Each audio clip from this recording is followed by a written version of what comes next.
Bom dia, boa tarde, boa noite para vocês aí, você que assiste à noite também, né? Antes de começar a aula, eu quero que você pegue o seu caderno, pegue a sua água, coloque aí do lado, e aproveite esse momento para anotar, né? Não só o esquema do slide, mas também algo que eu possa ter falado aqui e não por acaso não está no slide, como também aquilo que surge à sua mente no decorrer da aula, né? Suas reflexões próprias, as suas dúvidas, para que depois, quando a gente chegar lá no fórum, a gente ter um espaço onde a gente possa trocar essas ideias, né? Infelizmente a gente está aqui nessa relação onde não dá para ver vocês, né? Só dá para no máximo imaginar. E assim é uma dificuldade muito grande para nós professores, né, que gostamos sempre de estar com alunos, trocando ideias, conversando, estar nesse novo esquema, né, olhando para uma câmera. Eu estou olhando aqui para o meu próprio rosto aqui, né? Então é bem, digamos assim, bem desconfortável, para dizer no mínimo, né? Mas aí nós temos aquele momento de fórum onde nós podemos trocar uma ideia e eu quero que vocês aproveitem aqui para trazer questões. Eu vou apresentar para vocês alguns filósofos, tá? Que talvez eles sejam muito interessantes para a gente repensar alguns modos de vida. Claro, nós estamos aqui no momento que temos que repensar nossos modos de vida e esses filósofos aqui eles fizeram dentro desse momento. Vamos ver a chamada filosofia helenística. Filosofia helenística ela se apresenta principalmente dentro de um contexto do expansionismo macedônico, né? Quando o Império Macedônico, né, lá do Filipe o Grande, pai de Alexandre o Grande, né, ele vai conseguir conquistar todas aquelas cidades e estados gregas, que elas eram chamadas de cidades-estados porque elas tinham uma autonomia política, eram, digamos assim, pequenas cidades, mas que nenhum estava submetido a outro, todos tinham liberdades políticas dentro daquele território. Só que quando vem, digamos assim, o Império, ele vai conquistando todos aqueles territórios, né, e tornando num único estado, num único império, né? Bom, então aqui, enquanto aquelas cidades gregas elas eram bastante diversificadas quanto aos seus governos, quanto aos seus costumes, né? Nós tínhamos tiranias, nós tínhamos democracias, como no caso de Atenas, no caso de Esparta. Acabou-se que essas cidades não têm, nesse momento, mais nenhuma autonomia política, e aí elas têm agora um rei, né? Um imperador, né? Mais que um rei, um imperador. Bom, isso vai trazer algumas consequências, né? A gente vê que agora tem implantação das monarquias absolutistas, né?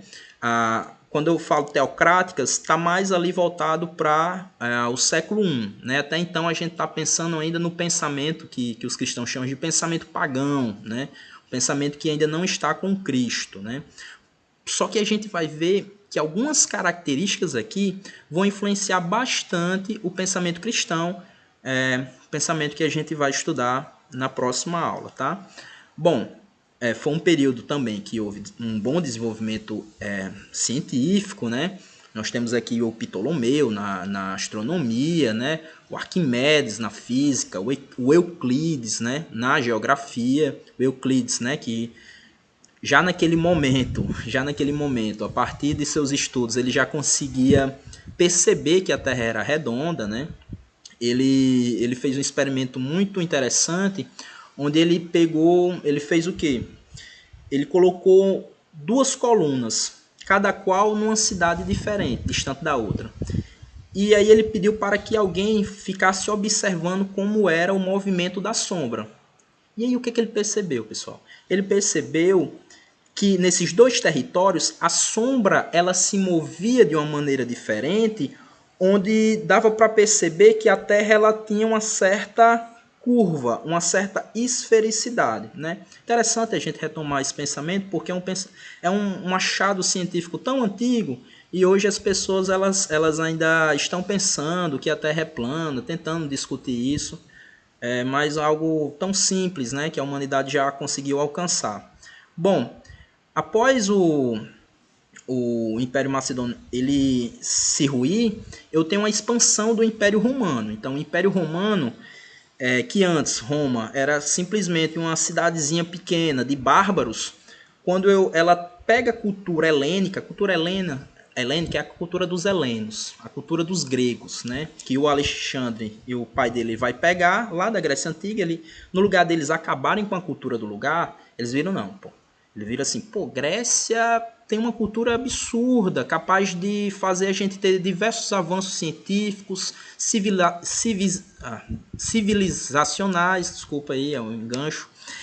E aí, no lugar da gente destruir a cultura, nós vamos o quê? Expandir essa cultura. Nós vamos distribuir para os outros lugares. Nós queremos fazer dos bárbaros, né, povos tão educados, tão eruditos quanto os gregos, né? Então, os romanos, eles acabam tendo uma influência muito grande daquela mitologia grega, né? Onde os deuses romanos praticamente são análogos aos deuses gregos, muda alguns nomes, né? Os deuses romanos hoje a gente conhece a partir do nosso sistema solar, né? Cada nome de um planeta é o nome de um deus romano que faz referência a um deus grego. Bom, e aqui também no finalzinho desse período helênico a gente tem a presença e o surgimento do cristianismo, tá? Bom, o que é interessante aqui?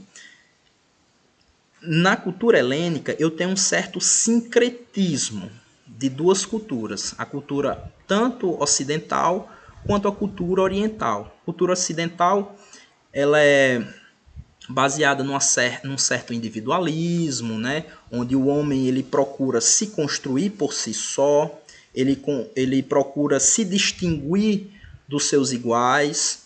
E a cultura oriental é uma cultura onde começa a perceber o homem não um homem separado da comunidade, mas um homem muito mais, digamos assim, coletivo, onde um homem que ele está em contato com todo o cosmos, né? Onde ele se encontra, ele é uma espécie de uma partícula do todo. Então eu tenho essas duas posições, né? Ocidental, onde um indivíduo ele tem uma certa centralidade, e a oriental, onde esse indivíduo ele se percebe agora dentro de um todo, de um cosmos, né? Então eu tenho a fusão dessas duas culturas e que a gente pensa assim, isso é muito antigo, talvez essas ideias já estejam bem datadas, mas aí nós temos inúmeros estudos, como Foucault, como Michel Foucault, numa obra chamada Hermenêutica do Sujeito, onde ele vai perceber que diversos desses pensamentos ainda perduram hoje, principalmente porque elas perduraram de alguma maneira também dentro da tradição cristã, né? Então, como as cidades-estados elas perderam sua autonomia, começaram a se pensar agora não mais o cidadão de uma cidade. Agora eu sou cidadão de Atenas, como era tão forte antes na Grécia. Agora eu começo a pensar o cidadão como um cidadão do mundo, né? Um cosmopolita. Um cosmopolita é justamente o quê? A polis dele, a cidade dele, o país dele é o mundo todo. E é muito interessante a gente pensar hoje, porque hoje, advindo da globalização, advindo da conexão muito forte entre as diversas partes do mundo, cada vez mais há um certo sincretismo cultural, há uma mistura cultural. Claro que aí tem diversas discussões para se essa mistura cultural ela não tem lugares que tem uma cultura que influencia mais as outras. Há toda essa discussão aí. Será que o poder econômico influencia no poder cultural? Mas a gente já percebe nesse período que assim, nunca houve essa democracia cultural, né, onde cada cultura pudesse dar um pouquinho. Mas a gente vê, por exemplo, que a cultura helênica, a cultura dos helenos, ela impactou fortemente todos os outros territórios e ela influencia bastante o nosso pensamento hoje, né? A nossa cultura hoje ela tem uma influência grega, romana, judaico e cristã. Se a gente conseguir estudar essas raízes, perceber a influência dela até no contexto de hoje, a gente vai conseguir compreender muito daquilo que nós somos, né? Bom, passando adiante. Quais são algumas características? Primeira característica dessas escolas socráticas. Sócrates aqui tem um impacto muito grande. Sócrates é aquele cara que a gente estudou, que, assim, se parece alguns autores fazem uma analogia com Jesus Cristo, né? Em algumas características dele. Não deixou nada escrito pra gente. Ele surgiu numa pequena cidade, tinha alguns discípulos ao seu redor, e esses discípulos foram os responsáveis por trazer, digamos assim, trazer para a história aquele homem que não escreveu nada, mas que tinha um modo de vida tão peculiar, tão novo, que chamou muito a atenção. Eles também são modelos ideais, né? Tanto Sócrates como aquele modelo do sábio, como Jesus Cristo como aquele modelo do amor, né?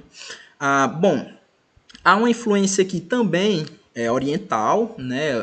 De alguns sábios, dos sábios indianos, né? Que eram os chamados gnosofistas, chamados sábios nus.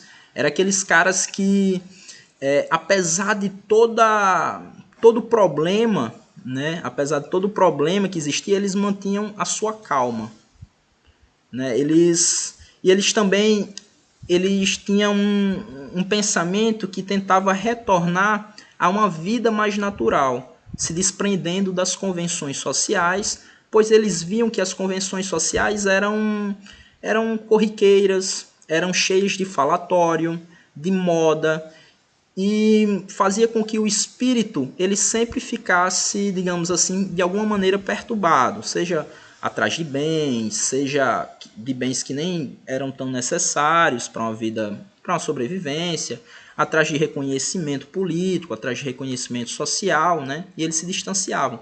Eles tinham assim um poder mental de suportar o sofrimento de tal forma que aconteceu durante uma expedição de Alexandre um caso que ele ficou assim espantado, que foi quando um sábio nu, em protesto, né? A gente vê que isso aí vai também futuramente vai voltar.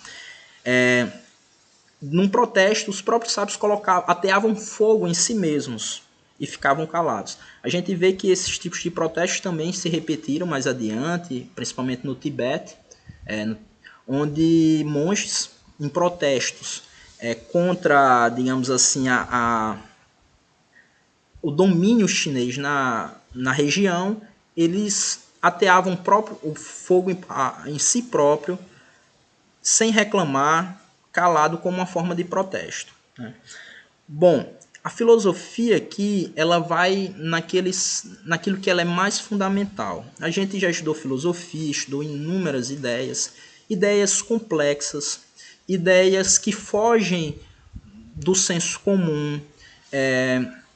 Só que o fundamental da filosofia, pessoal, o cerne da filosofia é um modo de vida. Como assim um modo de vida, Rafael?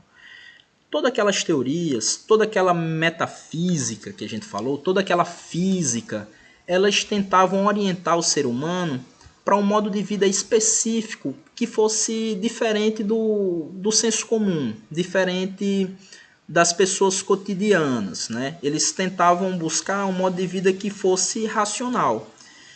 Essa racionalidade, claro que é uma racionalidade que eles tentavam buscar na própria natureza. Natureza entendido não só naquela diferenciação homem-natureza, mas natureza como um todo. Se eu conseguisse encontrar, digamos assim, modos da natureza que a própria natureza pudesse me oferecer, seria aqueles modos mais adequados, né? Em comparação com quando a gente vive em cidades, né? A gente começa a se desligar um tanto daquilo que nós somos, que é a natureza, né? A gente constrói casas, empresas, prédios, vive rodeado de objetos, né? E nós acabamos esquecer daquilo que é primordial, que nós somos, antes de ser racionais, somos animais, né? Como também eles tentavam pensar a vida de um modo mais objetivo, fora das opiniões. A gente vê também que nas cidades Há diversas opiniões conflitantes, há diversas facções, partidos que lutam atrás de poder, pessoas, né, concorrendo entre si atrás de cargos, e eles tentavam viver uma vida onde eu pudesse encontrar em mim uma certa felicidade. Essa felicidade não é uma felicidade como hoje nós temos, uma felicidade de tipo hedonista, praticamente um hedonismo muito efêmero, né? A busca por prazeres rápidos e intensos, digamos assim, a nossa ética meio do senso comum. Mas eles tentavam buscar uma tranquilidade, uma paz, uma capacidade de, mesmo estando em momentos difíceis, em sofrimentos, de não se desesperar, de se permanecer de maneira calma, onde essa calmaria ela favorece, digamos assim, uma criação, favorece uma capacidade de criar algo que não estava em mim, de poder descobrir coisas no mundo que quando a gente está no barulho do senso comum, a gente não consegue, digamos assim, captar. Bom, então a gente chama de escola, né? Eu falei assim, tem as escolas helenísticas. As escolas helenísticas, elas tinham características diferentes, né? As escolas gregas. Geralmente todo mundo vai para a escola, né? Hoje nós temos uma educação que ela é dita universal, ou seja, todo mundo tem que ser educado. Em teoria, tem escola para todo mundo. E aí os pais são obrigados a mandarem os filhos é necessário ir para a escola se eles quiserem ter um futuro, né? Um futuro, uma carreira, um emprego, enfim. Mas as escolas gregas, elas tinham características diferentes. Primeiro que não era universalizado, né? Ou seja, era na verdade um grande privilégio estudar. Só estudavam aquelas pessoas que eram filhas de comerciantes ricos ou que eram nobres, aquelas pessoas que estavam destinadas a governar. Então, as escolas elas não eram para todo mundo. E cada escola, outra coisa também, outra característica que nós temos das escolas é que as escolas elas obedecem um currículo comum, ou seja, os conteúdos que você estuda aqui no Mater Christi, né, claro que de uma maneira diferente, mas são os mesmos que uma pessoa no Sul ou no Rio de Janeiro ela vai estudar. Essas escolas não, elas tinham características diferentes. E a escolha de uma ou outra se dava pelo modelo de vida que cada uma proporcionava, né? Você pensava assim, pô, eu me identifico mais com esse modo de vida, eu me identifico mais com esse modo de vida. Ou seja, percebe que as escolas elas formavam indivíduos que eram diferentes, né? Que fugia do comum.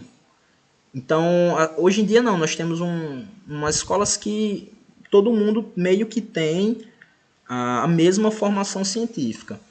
Outra questão também era que lá não era só de formação científica, ou seja, de acumulação de conhecimento, mas existiam diversos exercícios, chamados exercícios espirituais, né, que buscava justamente não simplesmente a informação, mas muito mais a formação daquele indivíduo, tá? Bom, então eles buscavam uma felicidade interior, né? Porque eles percebiam que o quê? Muitas vezes, na cidade ou no cotidiano, a gente sofre por coisas que não estão ao nosso poder, que não estão, digamos assim, que a gente não pode alterar. E, assim, é um sofrimento que é um sofrimento inautêntico. Por quê? Se eu não posso alterar, imagine que você sofre porque o dia só tem 24 horas. Isso é um absurdo. Você não pode alterar isso. Ou porque você sofre porque em Mossoró é muito quente, né? Ou então você sofre porque as pessoas elas não são bondosas.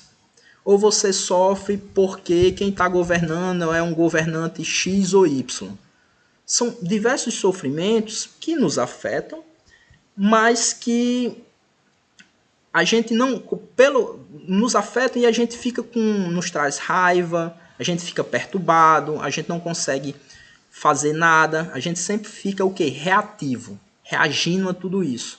E muitas vezes quando a gente está muito reativo, a gente não consegue, digamos assim, encontrar em nós mesmos a capacidade de ação e de se importar com aquilo que é mais importante, que é o quê? Com aquilo que a gente pode resolver.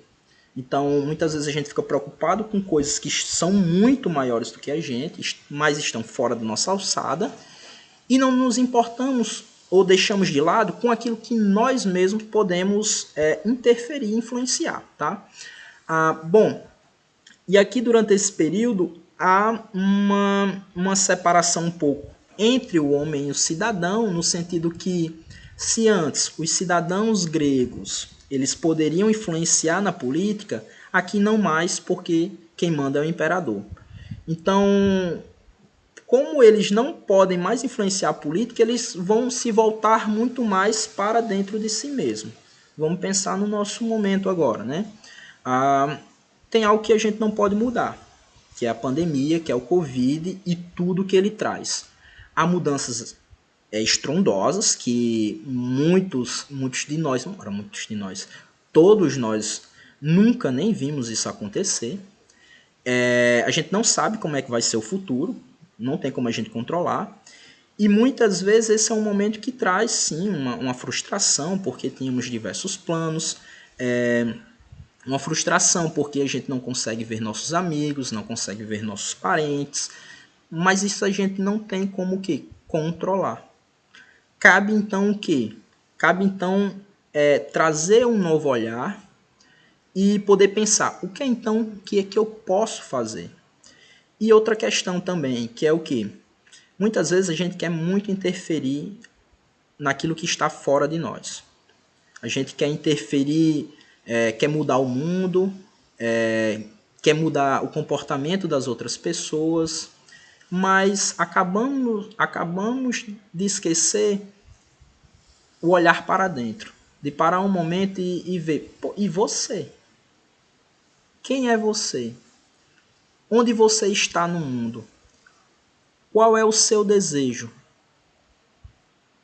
O que que você acha interessante para fazer? Como é que você vai levar a sua vida? Então, são essas questões que são tão importantes, são as questões, digamos assim, mais importantes e que muitas vezes a gente deixa em segundo, terceiro, quarto plano e acabamos vivendo a nossa vida de acordo com o vento, de acordo com a moda, de acordo com interesses que às vezes não faz muito sentido para a gente, né? Bom, então a primeira escola é uma escola cínica. É interessante essas escolas helenísticas, né? Ela é influenciada por Sócrates, né? A maioria delas. Só que Sócrates era um cara tão ambíguo que mesmo escolas diferentes que tinham comportamentos diferentes, mas mesmo assim estava centrado no Sócrates, né? A primeira escola é a escola cínica, né? Tinha características onde as características que são muito interessantes, que é primeiro que uma recusa das convenções sociais, no sentido de ver as convenções sociais. Quando eu falo convenções sociais, pessoal, eu penso na cultura, nas ideias, nos mitos, nas modas, naquilo que as pessoas comuns desejam, nos seus projetos de felicidade, nos seus projetos de sucesso. Então, pense naquilo que você pensa. Então, né? Que geralmente quando a gente pensa são as convenções, é o senso comum. E eles começaram a perceber que isso são artificiais, não são naturais. E isso que é artificial, ele vai de certa maneira fazer com que o homem ele haja, digamos assim, sem ter um poder sobre si, né? Mas muito mais ficando influenciado pelas ideias daquilo que vem de fora. Bom, então o Diógenes ele percebe isso e ele tenta buscar uma espécie de autarquia, né? Autarquia é o quê? O governo de si mesmo. E o governo de si mesmo quando a gente depende das convenções sociais, depende do reconhecimento das outras pessoas, isso é impossível. Por quê? Porque sempre a gente vai tentar, a gente sempre está tentando nos adequar a determinados papéis e expectativas dos outros. Né? Então a gente sempre vai sentir sensação de culpa, sensação de não ser suficiente, sensação de nunca conseguir alcançar o sucesso, né? Seja um sucesso político, seja um sucesso social, econômico. Então ele vai buscar naquilo que é mais natural do homem. Né? Então ele vai começar a observar como é que se comportam os seres da natureza, pois ele percebe que os animais, você não vê animal se matando, você não vê animal com depressão, você não vê o animal com crises de ansiedade, com estresse profundo. Tudo isso, eles percebem, é fruto das convenções sociais. Não é natural que nenhum animal, assim como nós somos, tenham esses sentimentos, tenham essas doenças. Né? Doenças tais que, no nosso tempo, são, digamos assim, os grandes vilões. Né? A gente tem a pandemia agora, mas antes dela a gente já tinha essas doenças de uma maneira muito forte. Então eles vão tentar se retrair e retornar à natureza. Né? O Antístenes, né, é o fundador, porém o mais famoso é Diógenes, o cínico. Né? O cínico, essa palavra cínico, ela deriva da palavra quínicos, que lembra cachorro. Né? O Diógenes, vocês estão vendo aqui, morando no barril, né, rodeado de cachorros. Ele observava, ele não deixou nada escrito, que a gente tem também é muito mais testemunhos, anedotas, né, porque ele foi um cara muito famoso na época. Ele foi tão famoso que o Alexandre o Grande, né, o famoso Alexandre o Grande, foi visitá-lo lá na Grécia Antiga. Alexandre dizia que se não tivesse nascido Alexandre, queria ser Diógenes, né, tamanha audácia que o cara tinha. E o Alexandre, ao visitar Diógenes, né, ele chegou assim, Diógenes estava sentado, bebendo água com as mãos, e Alexandre pergunta: Diógenes, o que é que você quer?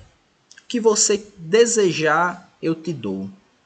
Diógenes olhou para ele assim, como quem não precisa de nada, e diz assim: Alexandre, eu só preciso do meu raio de sol que você está bloqueando. Então era um cara assim bem audacioso. É por isso que algo que era muito caro à escola cínica era aquilo que a gente chama de parresia. Parresia é a capacidade de você ter a liberdade de você falar o que você pensa. Aquilo que a gente chama de franqueza. Claro, hoje em dia muita gente confunde franqueza com hostilidade, né? São duas coisas diferentes. Uma coisa é você falar o que você pensa, que você refletir, outra coisa é quando você quer magoar uma pessoa. Há diversas maneiras de dizer uma mesma coisa, né? Então, outros casos também de Diógenes. Diógenes era um cara que ele só tinha... Ele deixou de lado qualquer bem material. Ele diz assim: rapaz, os animais não precisam de muita coisa. Eu também não vou precisar disso, para mim ter minha autarquia.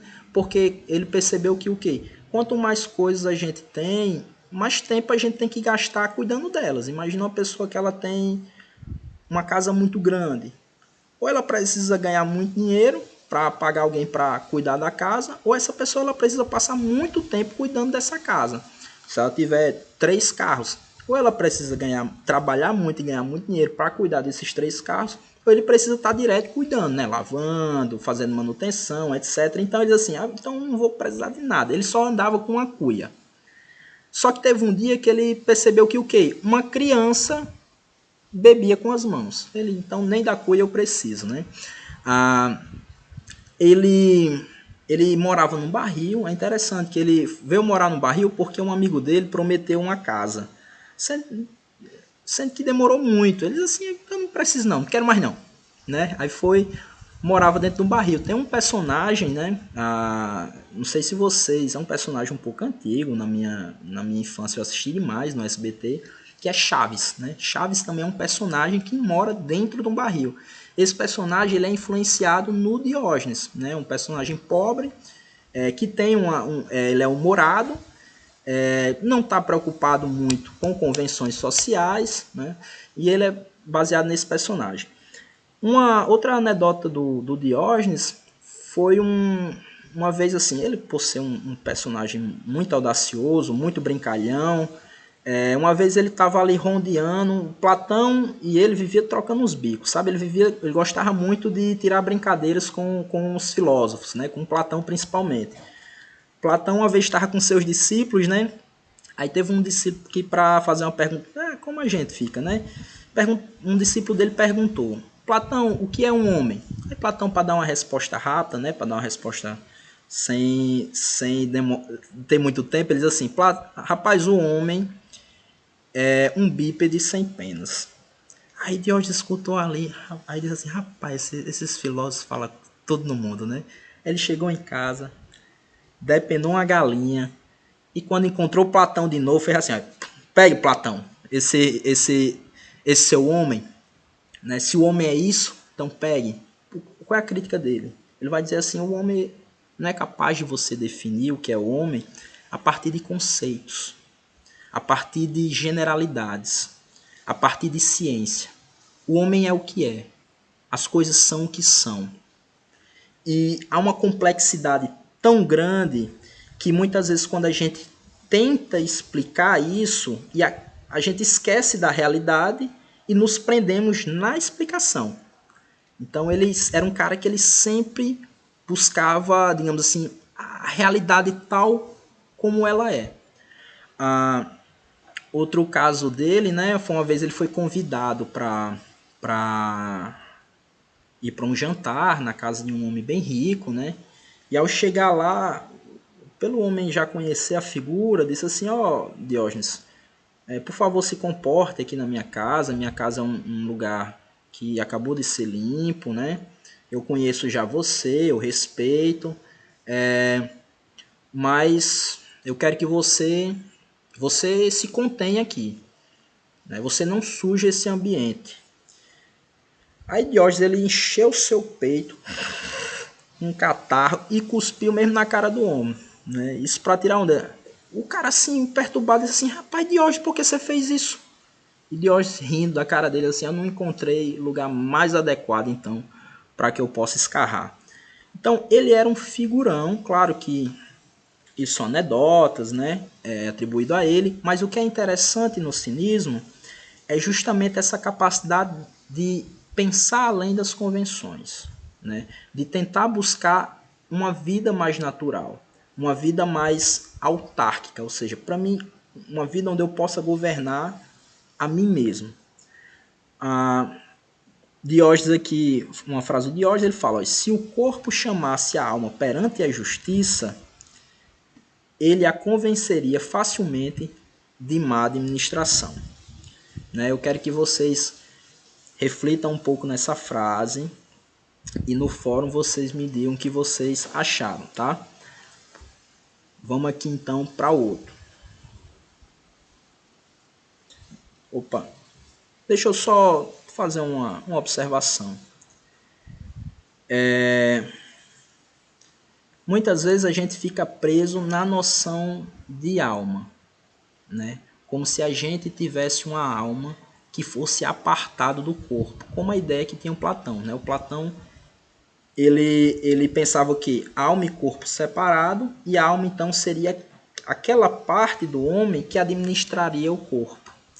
Só que o Diógenes vai perceber que muitas vezes o homem ele fica preso a determinadas ideias que, no lugar de favorecer o corpo, ou seja, favorecer aquilo que é próprio do corpo, os seus desejos, as suas, digamos, as suas pulsões, muitas vezes nós o quê? Nós reprimimos esse corpo. Então, por isso que pode ser uma interpretação dessa frase. Bom, o outro carinha aqui, a outra escola, é uma escola que foi baseada muitas vezes naqueles sábios, nos gnosofistas que eu falei mais adiante, né, os sábios nus, onde eles percebiam que muitas vezes havia muitas intrigas entre grupos, entre seres humanos, porque eles tinham umas ideias muito fixas sobre o que era verdade. Você imagine, no início da modernidade, no século XVI, houve algo que acho que vocês já estudaram, que foi a Reforma Protestante. A Reforma Protestante foi uma divisão do cristianismo, da Igreja Católica, né? Onde uma parte via que alguns preceitos não estavam tão adequadas à Bíblia, né? Tinha digamos assim, uma dissonância entre os cristãos naquela época. Essa pequena dissonância, essas pequenas ideias diferentes, cada um muito aferrados de que tinham a verdade, ocasionou o quê? Inúmeras guerras. A Europa passou 30 anos de guerra só por causa disso. E lá na época dos gregos também aconteciam muito de grupos políticos guerrearem, se matarem por causa de ideias. Talvez hoje a gente aí perceba a mesma coisa, né? A gente está num momento onde há uma polaridade política, ideológica, que muitas pessoas estão deixando amizades, brigando com familiares e etc. Porque cada um pensa que tem a verdade. A verdade. Iludidos, né? E é isso que o ceticismo vai pensar. Vai pensar não, vai perceber que, no fim das contas, a maioria das crenças não tem como a gente ter muita certeza delas. No fim das contas, as certezas, ao invés que a gente busca muitas vezes uma tranquilidade do espírito, na busca de uma verdade. Se eu tiver uma verdade, então meu problema vai resolver. A maioria das pessoas são assim. Elas procuram uma verdade. Por isso que elas se aferram tanto a ideias fixas. E quando tem uma pessoa que tem uma ideia diferente, elas ficam raivosas ou querem acabar com essa pessoa, né? Só que, digamos assim, para quem quer ter uma tranquilidade da alma, né? Ela tem que muito mais duvidar dessas verdades. No lugar de eu pensar, existe uma verdade, eu vou pensar de onde essa verdade veio. Qual é o fundamento dessa verdade? Por que eu tenho audácia de pensar que a minha verdade é a única verdade? Se eu olhar ao redor do mundo, eu verei diversos povos diferentes que pensam que têm a verdade. Só que essas verdades, por acaso, elas são diferentes umas das outras. E então, quem tem a verdade? Né? O Pirro, o fundador dessa escola, né? o primeiro, ele viajou com Alexandre o Grande durante suas excursões e ele justamente percebeu isso. Uma coisa é você viver direto numa cidade. E aí naquelas cidades, quando era fechadinha, se todo mundo concorda com a ideia, logo eu vou pensar, essa é a verdade, esse é o Deus, esse é a lei. Mas quando ele começou a sair, ele percebeu que tinha diversos seres humanos no mundo, com diversas ideias das mais, entre aspas, absurdas que possam existir. E ele pôs em xeque suas próprias crenças. Ele começou a pensar, será que tudo aquilo que eu acreditei, que eu lutei, que eu guerriei, que eu briguei, era mesmo verdade? Né? Então ele vai para um momento onde ele começa a perceber que as nossas opiniões não é que elas são mentirosas, não é que elas são ilusões, mas elas não são nem verdadeiras nem falsas. Elas são posições existenciais, são discursos que trazem um sentido para a vida de um povo, para a vida de uma coletividade, de um grupo social, mas que eu nem tenho como provar que elas são falsas, nem tenho como comprovar que elas são mais verdadeiras do que as outras verdades. Tudo é uma questão de quê? Crença. Tudo é uma questão muito mais de fé, de costume e de hábitos. É porque os meus antepassados acreditavam nisso e eu desde pequenininho fui educado assim que eu acabo acreditando nisso. Então, como é que então que eu posso conseguir essa ataraxia. A gente viu, se no ceticismo era se adequar a uma vida mais natural, uma vida onde eu tivesse uma maior liberdade de mim, né, onde eu fosse livre do olhar do outro, da vergonha, que eu fizesse aquilo que fosse da minha natureza. Não é fazer o que dá na telha, é fazer aquilo que realmente é algo próprio, é algo que eu me alegro, é algo que aumenta minha criatividade, é algo que aumenta minha potência. No ceticismo ele vai buscar um tipo de tranquilidade na mente, onde eu vou fazer aquilo que os céticos chamam de epoqué. O que é epoqué? É no lugar de eu ter uma verdade, eu suspendo todas as minhas certezas. E aí, suspendendo todas as minhas certezas, eu vivo ali. Eu não vou, assim, suspender as certezas não quer dizer que eu vou ficar voando, não. Mas é que eu posso viver minha vida cotidiana, posso compartilhar das vivências, posso seguir as leis, mas eu tenho algo dentro de mim que é o quê? Eu sei que isso aí não é a verdade.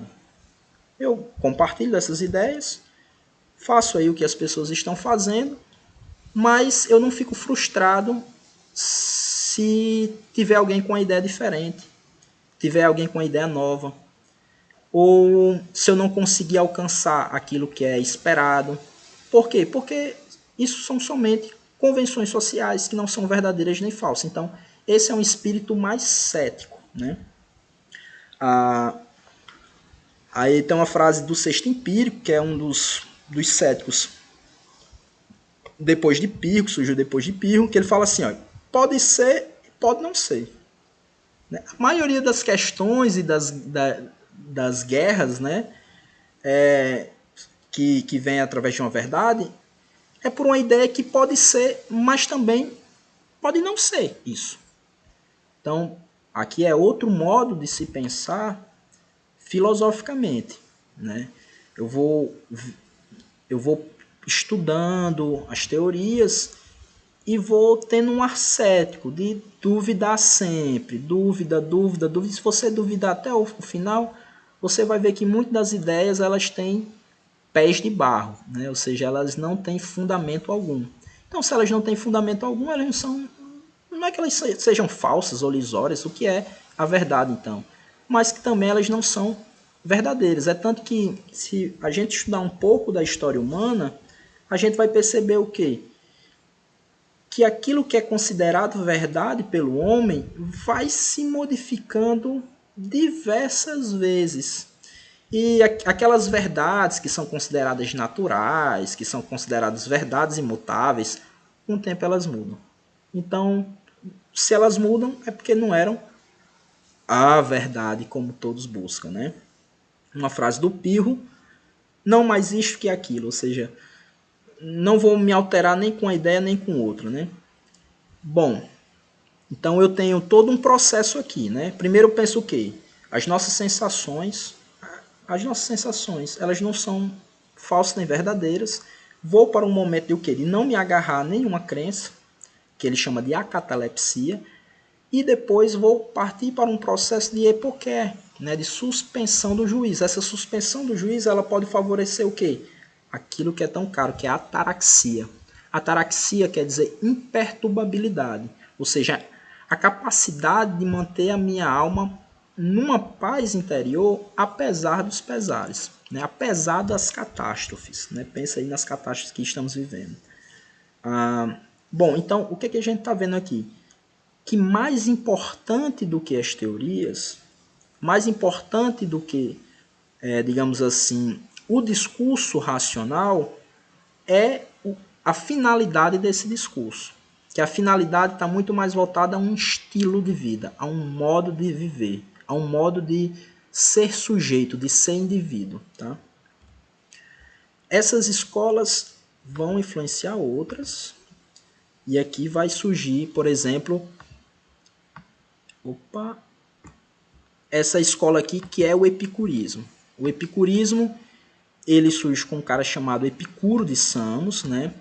onde ele vai montar a sua escola lá nos arredores lá da cidade de Atenas, afastada do centro urbano, naquilo que ele vai chamar de um jardim, onde foi conhecido o Jardim de Epicuro.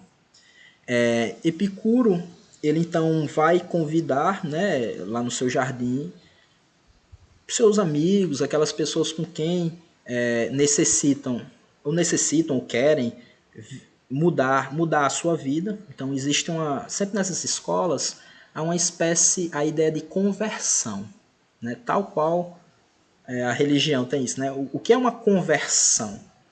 É você que antes era um sujeito, que antes era um indivíduo, que acreditava em determinadas ideias, que tinha um determinado modo de vida, passa a ter outro, passa a ser outro, né? Então, o Jardim de Epicuro era conhecido por ser bastante democrático, diferente lá dos outros filósofos, que muitas vezes as mulheres não eram tão bem-vindas, que os escravos estavam fora de qualquer estudo da escola. Na escola de Epicuro estava todo mundo junto. Mulher, escravo, nobre, era todo mundo no mesmo espaço, compartilhando o mesmo alimento, conversando entre si, compartilhando as mesmas angústias, as mesmas frustrações, aprendendo sobre si e sobre o mundo, uns com os outros. Então era uma espécie de uma comunidade, né? Essa comunidade ela tinha valores muito, digamos assim, muito centrados na amizade, onde o Epicuro ele dizia assim, ó, comer sozinho tá para os lobos, né? Ou seja, quem come só é animal, é bicho. O homem ele ganha compartilhando a mesa com os outros, compartilhando o pão com os outros. Outra questão que ele pensava era sobre o prazer. Ele vai pensar que o quê? Ó, não tem como se a gente vive muitas vezes é o quê? Buscando prazer e tentando acabar com o sofrimento. A maioria dos homens são assim. E o prazer é algo muito bom, é algo que faz a nossa vida ganhar vida, que faz a nossa vida ter cor. Você sentir prazer, você se alegrar. Só que o que acontece? Isso que é algo que deixa a nossa existência tão melhor, muitas vezes pode nos trazer perturbações. Quando a gente não consegue ter um certo domínio de si e um certo conhecimento de si. Muitas vezes a gente procura coisas que estão fora da nossa alçada, para que aí, assim, a gente imagina que se eu tiver isso ou aquilo, se eu alcançar isso ou aquilo, se eu for para ali ou acolá, eu vou sentir muito prazer, vou ficar muito alegre. Só que muitas vezes quando você consegue, quando você chega no lugar, quando você vai lá, não acontece. E aí você percebe que na realidade você tem uma ideia, é chamada ideia sem futuro, né? Uma ideia que não era sua. Bom, então ele vai pensar num hedonismo, só que ele vai pensar num hedonismo, digamos assim, um hedonismo exercitado, num hedonismo onde eu possa ver o prazer, mas eu não posso desejar tudo.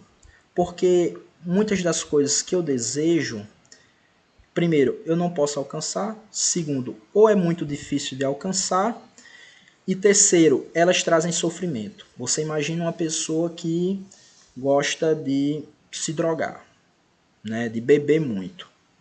A bebida, quando a pessoa bebe, ela fica alegre, né? É um prazer. Mas no outro dia, a ressaca, o sofrimento, a ressaca moral. Muitas vezes uma pessoa que se embebedou passa vexame. Muitas vezes além de passar vexame, faz coisas que não gostaria de ter feito.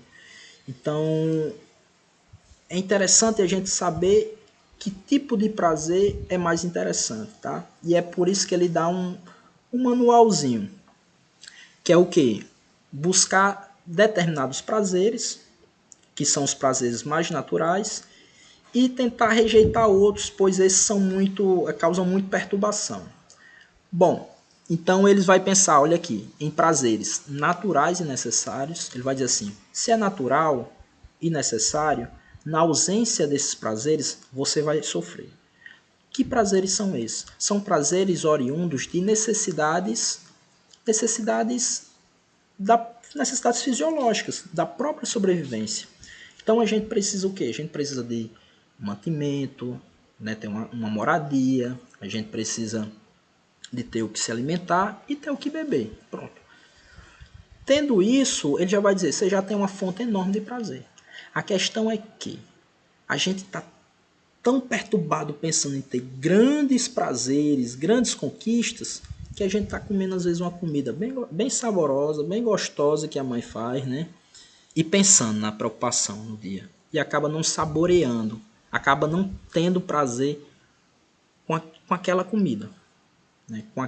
O Epicuro ele vai dizer assim, ó, o Epicuro ele no seu jardim eles vivem uma vida muito simples. Ele diz assim, rapaz, eu faço uma festa quando um amigo vem da cidade e me traz um queijo. Ou seja, ele é acostumado a comer um pãozinho com azeite, quando vem um queijo, a explosão de prazer é muito grande. Né? Só que existem outros prazeres que são naturais, ou seja, eles favorecem a nossa sobrevivência, só que eles não são necessários. Por quê? Porque eles são uma sofisticação. Ou seja, ao invés de você beber água, você quer tomar Coca-Cola. Ao invés de você comer um pão com ovo, você quer comer uma pizza. São bons, são naturais, nos causam um prazer gigante. Mas eles não são necessários. Né? Muitas vezes a gente sofre por não ter a capacidade de, num momento ou outro, adquirir tais bens, tais sofisticações. Né? E o terceiro tipo de prazer, eles não são naturais, ou seja, está muito mais ligado com as convenções sociais, com os artifícios culturais, e eles não são necessários, ou seja, na ausência deles, se você já tiver uma alma exercitada, se você já se conhecer a si mesmo, você não vai sentir nenhum sofrimento.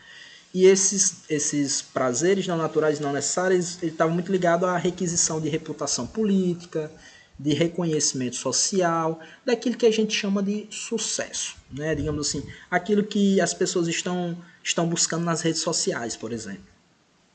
Bom, ele também pensava que os homens eles sempre ficam perturbados com algumas ideias, né? Primeiro, a perturbação da ideia da morte, né? Porque muitas vezes o homem moderno, né? Nós somos homens modernos, nós passamos a vida toda esquecendo da morte, né? A gente vai adiando projetos, adiando desejos, e a gente às vezes só percebe que a morte ela vem num momento ou numa crise, né? No momento onde a gente fica doente, quando sobrevém a doença, ou num momento como esse que a gente está passando, né? Então, os homens eles temem muito a morte. E uma das coisas que ele fala muito interessante é: para que você temer a morte? Quando você ela não existe. E quando essa morte ela sobrevém sobre você, você já não estará mais aqui. Você já não mais existirá. Então, para que temer a morte? Então, uma das coisas que a gente tem que exercitar é justamente suprimir, acabar com esse medo da morte. Por quê? Porque é algo natural. Tudo que vive, morre. E só morre porque vive. Outra coisa que ele pensa é o temor que os homens têm dos deuses. Né? Os homens, por ser ignorantes das coisas que acontecem na sua vida, ou seja, às vezes acontecem tragédias, às vezes acontecem bonanças, a gente sempre acha que está rodeado de Deus, de entidades, e fica temendo ferir uma entidade ou outra, um Deus ou outro, né? Aquela sensação de culpa, de temor. Muitos gregos faziam oferendas, né? E ele vai pensar assim também que não é necessário temer nenhum Deus, porque se Deus é Deus, ele é um ser perfeito. E um ser perfeito não deseja nada. O próprio desejo já demonstra o quê? Uma imperfeição, porque ele não está é como se Deus não tivesse contente com todo o seu poder e ele ficasse se preocupando com o que você faz na vida, do que com tentando guiar seus caminhos. Se ele fosse esse ser, ele seria muito mais aparentado com o homem, que o homem tem essa mania, do que com Deus. Deus, em sua perfeição, ele está voltado a contemplar suas criações, a contemplar a si mesmo, né? Porque ele é um ser perfeito. Outra coisa que ele pensava é o quê? Muitas vezes a gente, por não ter a mesma condição do colega, né? Porque o homem é esse ser muito comparativo um com o outro, a gente sofre, né? Ou muitas vezes porque a gente está passando uma situação difícil, seja economicamente, né? A gente sofre também porque não tinha mais aquilo que um dia teve. Só que ele vai dizer assim, ó, o prazer ele está à disposição de todos. O prazer é democrático. Se você conseguir ter a capacidade de meditar, ter a capacidade de se desvencilhar daquilo que é as convenções sociais, ter a capacidade de poder deixar de lado um pouco as ideias, né, um pouco as brigas, as intrigas, a vontade de vencer, você vai conseguir ter prazer em olhar a própria natureza, em contemplar o mar. Você vai conseguir ter prazer em comer uma comida simples. Você vai sentir prazer até de conversar com alguém, né? Então, o prazer é algo que está à disposição de todos, né? É interessante a gente sempre retomar isso. Não temer a morte, não temer os deuses. O prazer está sempre à minha disposição. Eu sempre posso encontrar de um lado e de outro, né? Cabe a gente ver lá os prazeres que são naturais e necessários. E outra coisa que ele dá, que ele pensa, que ele reflete, é sobre a questão do sofrimento que a gente passa, né? O mal que a gente tem. A gente muitas vezes está num sofrimento por acaso de uma doença, né? Uma dor que a gente tem, e a gente pensa que o mundo vai acabar, né? Quando eu estou gripado, eu fico acamado, né? Não penso mais isso, mas sempre pensava assim, que coisa ruim, ficava logo depressivo, né? Mas ele pensa, ó, o mal, o sofrimento que você está passando, das duas uma. Ou ele dura pouco, né? Ou ele é intenso e dura, se for muito intenso, ele vai durar pouco, né? Ou ele pode ser menor, mas você vai conseguir suportar. Então isso que ele chama, essas 4 ideias aqui, não temer a morte, não temer os deuses, o prazer está à disposição de todos e o mal dura pouco, é suportável, é o chamado tetrafármacon do Epicuro. Ou seja, fármacon vem de droga. Droga, no sentido geral, quer dizer também remédio, né? É tanto que antigamente não era o que a gente chama de farmácia, era chamado drogaria. Fármacon quer dizer tanto o fármaco, ele pode ser tanto remédio quanto veneno. É como um remédio. Se você toma um remédio para além daquilo que foi indicado, ele vai se transformar num veneno. Então, esse tetrafármaco buscava o quê? Justamente não a cura de uma doença, de uma patologia do corpo, mas a cura das perturbações da alma. Que é interessante, porque muitas vezes a gente esquece desse campo mental e a gente busca o quê? Ser saudável fisicamente, comer bons alimentos, fazer exercícios físicos, mas deixa de lado algo tão importante que é o quê? Que é também a mente. O que é que se passa pela minha cabeça? O que é que eu estou buscando? Qual é o sentido daquilo que eu estou fazendo? Então é interessante a gente repensar todas essas questões. Outra... tem uma frasinha dele aqui. Quando então dizemos que o fim último é o prazer, não nos referimos aos prazeres dos intemperantes, né? Aquele que faz tudo que der na telha, que tenta ao máximo, digamos assim, aumentar o seu prazer, muitas vezes assim, trazendo até em vícios, né? A pessoa que pensa assim, eu vou sentir prazer naquilo, acaba muitas vezes ficando viciado num objeto específico. O que essa questão Spinoza vai dizer que é uma espécie de alegria passiva. Por que passiva? porque não depende de você. Sempre vai ficar dependendo de algo que está fora de você. Quando então dizemos que o fim é o meu prazer, não nos referimos aos intemperantes ou aos que consistem no gozo dos sentidos, como acreditam certas pessoas que ignoram o nosso pensamento, ou não concordam com ele, ou interpretam erroneamente. Mas o prazer, o que é mais interessante no prazer, que é a ausência de sofrimentos físicos e de perturbações na alma. Então, o fato de você tirar de lado os sofrimentos, as perturbações, as tristezas, isso já é um prazer em si, né? Vamos adiante. Vamos para outra escola. Essa outra escola, que é o estoicismo, ela tem uma influência, por exemplo, do cinismo quanto à questão de ter uma vida assim rígida, né? O Diógenes era uma pessoa que ele fazia muito exercícios físicos para dominar o próprio corpo, para sentir o corpo. Então os estoicos eram alguém que buscava realmente esse domínio assim do corpo. Só que eles eram mais austeros, né? O estoicismo ele surge com o Zenão, né? E eles buscam assim com os outros a ataraxia, essa alma imperturbável, essa alma calma, tranquila. E aí eles tinham toda uma... Era uma das escolas que eu acho que tem mais desenvolvimento intelectual no campo da física, no campo da metafísica. Só que a física deles, como a metafísica, como todo o restante, a finalidade primordial não era o conhecer pelo conhecer, mas o quê? Nos revelar ou nos adequar a um modo de vida. Então, a primeira coisa que era interessante na física dele era a ideia de acontecimento. A ideia de fatos. Né? Acontecimento é o quê? É algo que simplesmente acontece e está fora do nosso domínio de poder. Então, se está fora do nosso domínio, a gente não vai se perturbar com isso. Cabe a gente o quê? Aceitar. Nos resignar a isso que a gente não tem como mudar.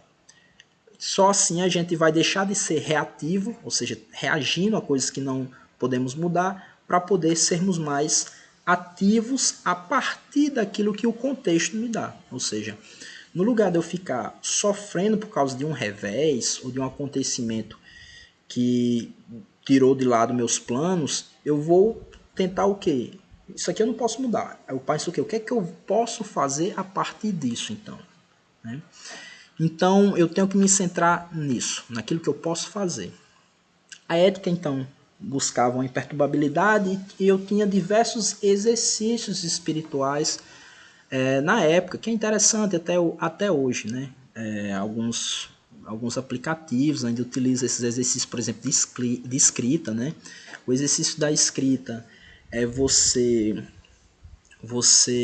quando chegar ao final do seu dia, né?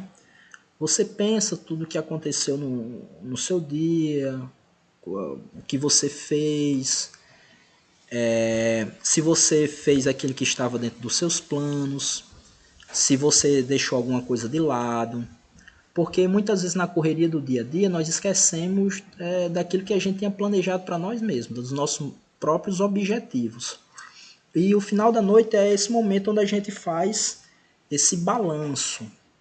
E também tem a capacidade de prestar contas conosco mesmo. Ou seja, será que aquilo que eu queria ter feito, seja no âmbito de ter estudado um pouco mais, seja no âmbito de ter treinado um instrumento, seja no âmbito de ter melhorado em uma determinada coisa que para mim seria interessante, será que aí no dia a dia a gente acaba esquecendo, vê celular, vê uma coisa na TV, vê uma coisa no YouTube, e ali no final do dia é o dia de você prestar contas consigo. O que é que você está fazendo da sua vida?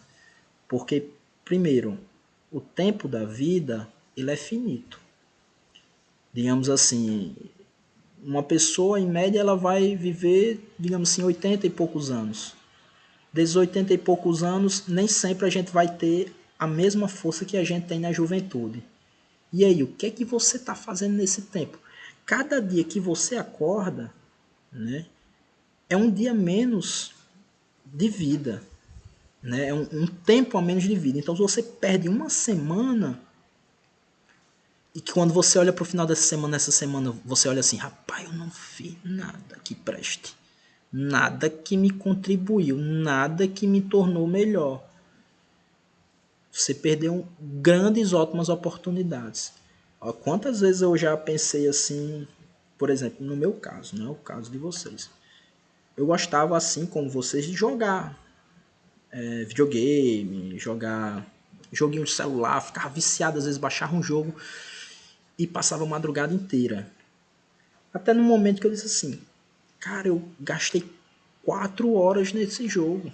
Isso assim, em 2 dias, digamos assim. 4 horas nesse jogo. 4 horas eu consigo ler um livro. Que, ó, no final eu vou achar muito melhor. Pronto, aí depois que eu pensei isso, parei. Porque quando eu tava vendo também, quando eu era mais moleque, né? Eu tinha gravações de 25 horas, de 30 horas. Olha aí, 30 horas dedicadas à sua vida para o que, assim, entreteu, foi legal, mas que no fim das contas não me contribuiu em nada. Ou seja, foram 30 horas que eu perdi de viver, que eu me distraí, que eu me entreti, né? Foi um momento de o quê? Muito mais de esquecer de mim mesmo. Então, essas escolas, elas buscam o quê? No lugar de eu me entreter, no lugar de eu ficar desperdiçando meu tempo, tentando combater a minha angústia, né? Às vezes, muitas vezes a gente tá parado e fica angustiado, aí a gente fica tentando se divertir e se entreter. Eu vou o quê? Eu vou pensar justamente naquilo que me angustia, eu vou pensar justamente porque a partir dessa angústia pode ser que gere o quê? Possibilidades de eu viver uma vida diferente, de eu viver uma vida que realmente me traz satisfação. Se a gente fica se distraindo direto, quando é que isso vai acontecer? Talvez nunca, né? Então, exercícios de escrita, exercícios de meditação. A meditação aqui não é aquela meditação do tipo oriental, que é o quê? Meditação do tipo oriental, você para, fecha os olhos, concentra somente na sua respiração e tenta tirar tudo da sua cabeça. A ideia é que você não pense em nada e pense talvez nos seus sentidos até o ponto de você perder a noção de eu. A meditação desse tipo estoico, mais ocidental, tem muito mais ligado ao refletir. Né? Eu vou meditar, eu vou pensar, eu vou refletir sobre as coisas. Então, essa reflexão, ela ajuda o quê? A melhorar aquilo que nós pensamos acerca do mundo, a melhorar aqui o que nós pensamos acerca de nós mesmos, e também a refletir sobre o quê? Aquilo que nós podemos controlar, aquilo que está sob meu domínio, aquilo que não está sob meu domínio. Outro tipo de reflexão era o quê? Era uma maneira de se preparar para acontecimentos que fossem ruins. Né? Ele pensava que era o quê? Ele tem um termozinho estoico que é você premeditar o mal. Como assim premeditar? Muitas vezes, quando acontece algo ruim, nós estamos tão desatentos ou nós estamos tão dispersos que esse mal ele sobrevém sobre a gente e a gente pensando que tudo ia ser maravilhoso, ele vem de vez e aí a gente não está preparado, aí a gente desaba, a gente entra em crise. Então eles já pensavam que, rapaz, eu vou esperar o pior. Eu acordava no dia, né? Tinha o Cícero, ele fala assim, ó, eu já acordo pensando que eu vou encontrar um mentiroso, um ladrão, um cara da boca suja.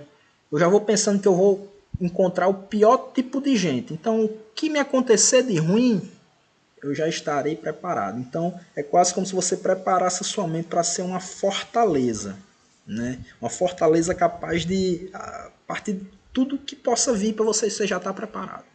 Então, aí você mantém uma tranquilidade, né?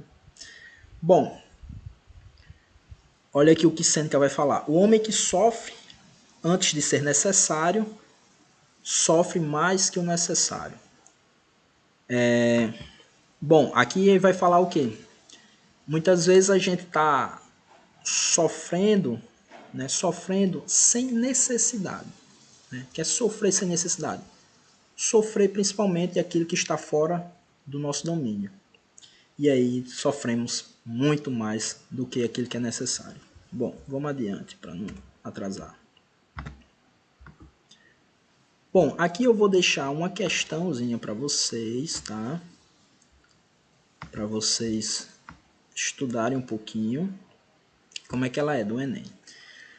Jamais a respeito de coisa alguma digas, eu a perdi, mas sim, eu a restituí. O filho morreu, foi restituído. A mulher morreu, foi restituída.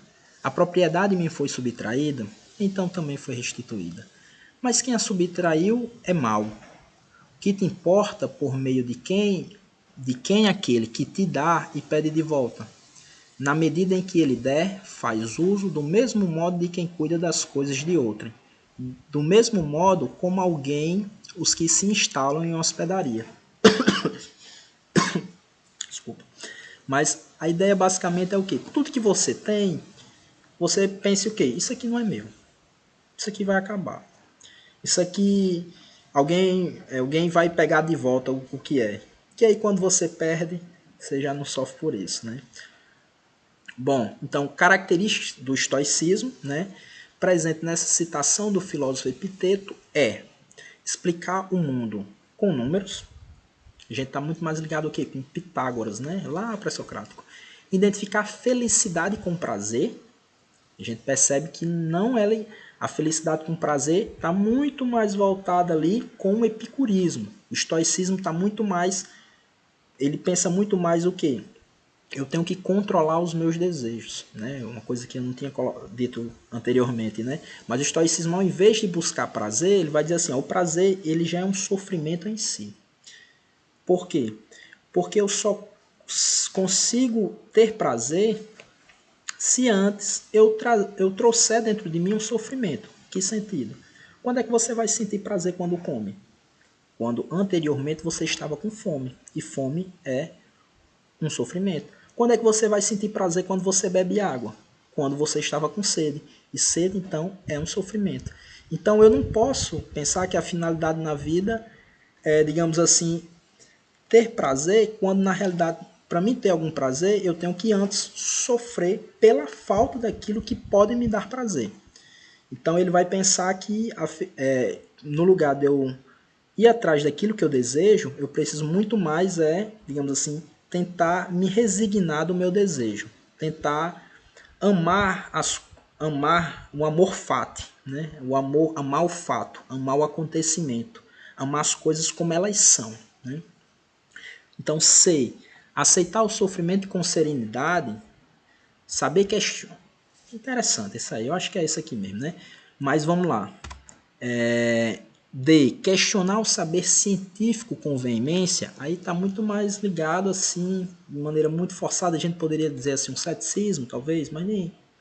Né? Considerar as convenções sociais com desprezo, aí está muito mais ligado com um cinismo, né? Então vamos ver qual é a resposta correta. Opa. Então a questão C. Eu vou deixar mais duas, eu vou deixar mais uma, mas essa eu não vou responder, tá? Então a 2. Pirro afirmava, se é pirro é o quê? Cético. Pirro afirmava que nada é nobre nem vergonhoso. Né? Não existe esse negócio de nobreza, é mera convenção social, negócio de vergonha, mera convenção social. Então, no fim das contas, na natureza, você não vê nenhum animal com vergonha. Né? Você não vê nenhum animal... Então, é tudo um tanto faz. No real. Claro que, assim, por existirem convenções sociais e pela gente ter que conviver com os homens, a gente aceita, né? A ideia do cético. Justo ou injusto, e que, da mesma maneira, nada existe do ponto de vista da verdade, que os homens agem apenas segundo a lei e o costume, nada sendo mais isto do que aquilo. Ele levou uma vida de acordo com esta doutrina, nada procurando evitar e não se desviando do que quer que fosse, suportando tudo. Carroças, por exemplo, precipícios, cães, nada deixando ao arbítrio dos sentidos. O ceticismo, conforme sugerido no texto, caracteriza por a. Desprezar quaisquer convenções e obrigações da sociedade, desprezar. B. Atingir o verdadeiro prazer com o princípio e o fim da vida feliz, verdadeiro prazer. C. Defender a indiferença e a impossibilidade de obter alguma certeza, indiferença de certeza. D. Aceitar o determinismo, o fato, o acontecimento, e ocupar-se com a esperança transcendente. Oh, Deus! É agir de forma virtuosa e sábia a fim de enaltecer o homem bom e belo. Essa aqui eu não vou responder, vou deixar para vocês, tá? Reflitam, se tiver alguma dúvida, vá para o fórum, né? Escreva aí no caderninho e leve para o fórum. Até mais, tá? Aqui, tchau, tchau.